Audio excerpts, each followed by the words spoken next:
Sa panahon ngayong tila di na bago ang maging ama't ina sa edad na 17 at magkaroon ng 5 anak mabilis pa sa 4, sex education nga ba ang sagot sa tangkang pagpigil dito?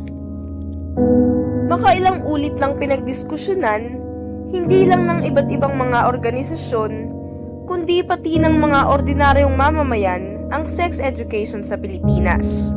Sa pagkakapasa ng Reproductive Health Bill noong Disyembre taong 2012, kasunod na ipatutupad ang pagtuturo ng sex education sa mga kabataang Pilipino.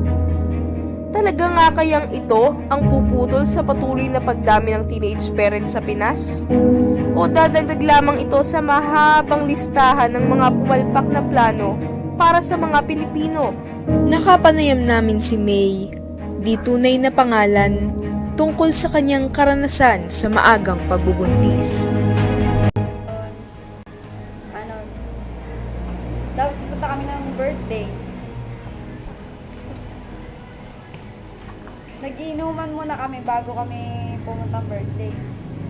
So yun, nagpahanap sa akin ng damit yung boyfriend ko. Tapos, nung mga badang namin, ayun, may nangyari na nga sa amin. Tapos, nung mga isang linggong hindi na ako nagkakaroon, nagpabila ako ng pregnancy test sa classmate ko na lalaki. Tapos nung tinest ko na siya, negative noong una. Tapos nung kinaumagahan na papasok na ako, tinignan ko ulit siya. Nag-2 line siya, nag-positive. Sinabi ko dun sa boyfriend ko, tinawagan ko na wag mo na sabihin sa parents ko.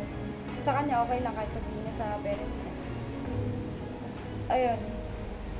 Tapos mga siguro bago graduate nun, mga siguro March 30 nun. Dumating yun ako sa bahay namin. Tapos, ayun, sinabi niya sa mama ko. Tapos, nung una, hindi nila tanggap. Yung tita ko, gusto niyang ipalaglag. Tapos, ayun. Pero nung after the graduation na okay na lahat, tanggap na nila, pati yung baby ko, tanggap na nila, tsaka yung asawa ko. Tapos, nung pagkatapos ng graduation, inuwi na ako sa kanila. So yun, doon na ako hanggang 7 months na pagbubuntis ko nun. Tapos nung 7 months na pagbubuntis ko nun, nung hapon na yun, pumunta ako sa mga tita ko. Bale, July 1 ng hapon, mag-aalas 3 na. Yun, pumunta ako sa tita ko, tapos, naglaro lang ako ng computer, dinaliw ko lang yung sarili ko. Tapos pinatay ko na yung computer, dahil maglalaro.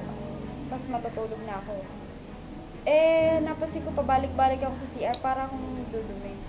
Tapos ayun, nung nakita ko, dinudugon pala ako, tapos dinala nila ako sa ospital.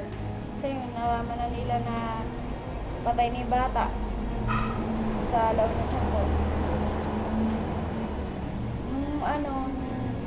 Nung nailibing na yung bata, ayun, nakalabas na ako sa ospital. Kasi yun,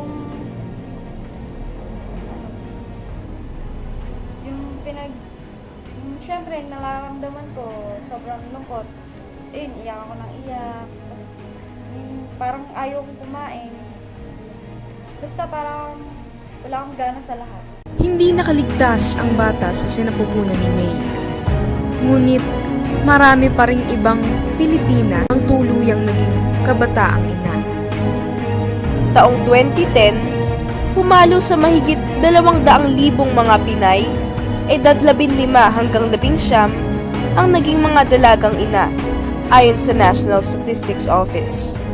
Ito ang nagbunsod para sa pagsulong ng Reproductive Health Bill sa Senado, na mariing tinutulan ng marami, lalo na ang mga kasapi ng simbahang Katoliko. Isang balanse yung pamaraan. Isa isang bata. Sabi nga sa yung bata, ang foundation sa bahay yan eh. Sa magulang yan eh. Hindi matatakbuhan ng hindi binibigay ng eskwelahan yan. Ang foundation nasa magulang. Kung ano nakikita sa bahay. Kung kung ano nangyayari sa bahay. Kahit na sabihin natin nandiyan ang school, nandiyan ang church, pagdating naman sa bahay, ay mababaw ang foundation, wala rin mangyayari. Pagdating sa bahay, sira ang foundation, wala rin mangyayari. Kahit anong tulong na ibigay ng simbahan, kahit anong tulong na ibigay ng eskwelahan, kung malalay ang pundasyon, marahil bibigay din. So kaya nga dapat magsimula sa bahay. Maski na yung sex education, magsimula sa bahay. Nang yung bibigay ng school, actually, dagdag kaalaman na lang. Dagdag kaalaman, hindi sa eskwelahan mo unang matututunan yan. It comes up naturally. Sa 7 buwang pagiging ina ni May, marami siyang natutunan. Una, syempre, yung pagiging maaga magbuntis, mahirap din pala kung kasi wala pa akong alam sa pag-aalaga sa bata. Ngayon, nagtrabaho ako sa tita ko. Nag-aalaga ako ng mga anak niya kasi nagtatrabaho siya. So, yun muna, mag-iipon muna ako ng pang-tuition ko. Tapos, next year, mag-aaral ako. Yun, tapos, bala ko sanang mag-abroad sa barbershop. At ang kanyang mensahe? Huwag masyadong padadala sa gusto ng damda. Saka, pag magbo-boyfriend, wag seryoso eh. Tapos, unahin mo na yung pag-aaral bago.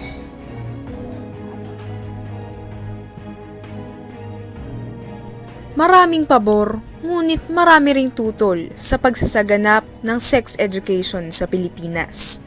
Narito ang ilang bulsuan upang sumalamin sa sagot ng bayan.